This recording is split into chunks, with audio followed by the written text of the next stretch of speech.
রাজধানীর গাবতলী টেকনিক্যাল এলাকা। ঢাকার অন্যতম প্রবেশপথটিতে বাস থেকে নেমে সিএনজি অটোরিকশার জন্য যাত্রীদের দিক বিদিক ছোটাছুটি স্বাভাবিক এক দৃশ্য। অনেক সময় ঘন্টার পর ঘন্টা ছুটোছুটি করেও মেলে না কাঙ্ক্ষিত যানটি। মিললেও যেতে রাজি নন চালক, আর রাজি হলেও ভাড়া হাঁকেন আকাশ পাতাল।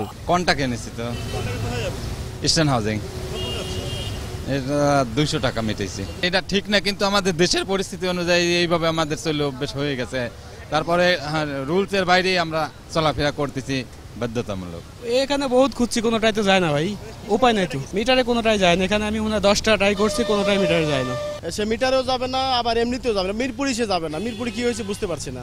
যাত্রী ও মালিক উভয়ের কথা বিবেচনায় রেখে গেল নভেম্বরে সিএনজি অটোরিকশার ভাড়া ও জমা পুনর্নির্ধারণ করে সরকার। প্রথম 2 কিলোমিটারের ভাড়া 25 টাকা থেকে বাড়িয়ে করা হয় 40 টাকা। পরের প্রতি কিলোমিটারের ভাড়া 60 টাকা 64 পয়সা থেকে বেড়ে হয় 12 টাকা। এর বাইরে প্রতি মিনিট বিরতির জন্য অতিরিক্ত 2 টাকা। এরপরেও মিটারে যেতে রাজি নন বেশিরভাগ চালক। মিটার ছাড়া 150 টাকা বলতেছে। আপনি মিটারে যান না কেন? ভাই রাস্তাঘাট জানার জন্য পোষায় না, মালিকের বিল বেশি নেয়। রাস্তাঘাটে পুলিশ ধরলেই একটা না একটা বার করবোই ঝামেলা।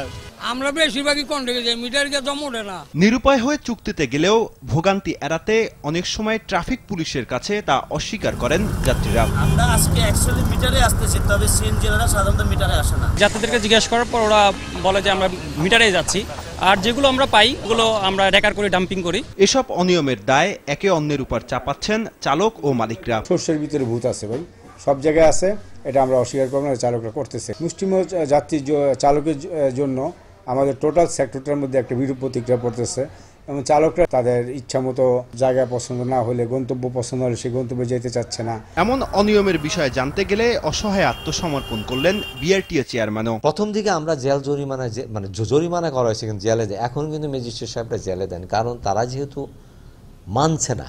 বছরের পর বছর ধরে চলছে চালকদের এমন স্বেচ্ছাচারিতা। কবে বন্ধ হবে এই অনিয়ম, নাকি বন্ধই হবে না সে নিশ্চয়তাও দিতে পারছেন না কেউ।